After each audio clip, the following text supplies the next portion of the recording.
gün o gün olsun 70'i, 80'i, 90'ı, 100'ü deyəsən. Heç vaxt soruşmamışıq ki, hara gəl, niyə gəlim, nədən ötürü. Gəlmək lazımdırsa, biz elə sakitcə durub getmişik. Bir gün mənə müsahibələrin birində bir sual verdilər. Dedilər ki, Manafın sənətini bəyənirsənmi? Hələ onda Qarabağ işğaldan azad olunmamışdı. Dedim, baxın, bəlkə kimsə ifa tərzini bəyənməyə bilər, kimsə səsini bəyənməyə bilər, zövqlər başqadır, mən səsini də, ifasını da bəyənirəm, amma ola bilər ki, kimsə bəyənməsin.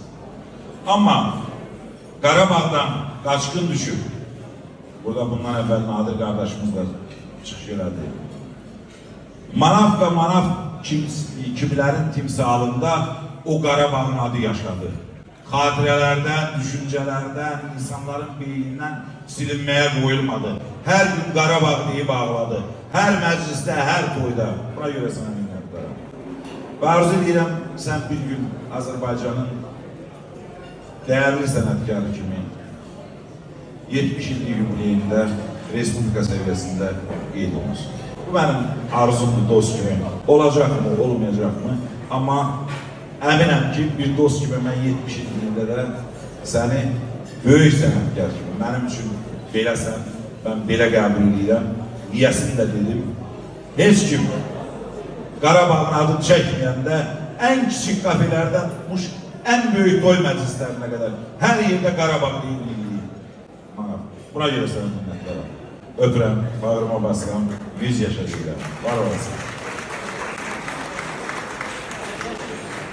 Mən də vallahi sizə təşəkkürüm edirəm. Ola bilər burada qonaqlardan bilməyənlər də var, bilənlər də var.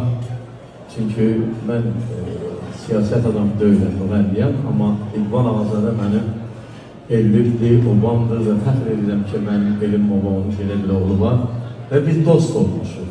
Heç bilmirdim mən Manaf Ağayev olacağım və yaxud mən bilmirdim İqbal Ağazadə o bizim dostluğumuza heç nə müşahçılıq elə bilməzdi. Mənim dostumdur və fəxr edirəm ki, ilk günə qədər də o dostluğumuz da vardır. Öpürəm səni. Ne anlatacağım? Oynayaq da, niye oynamadık? Güzel musiqi. Mənim havamı çal. Heyva gülü.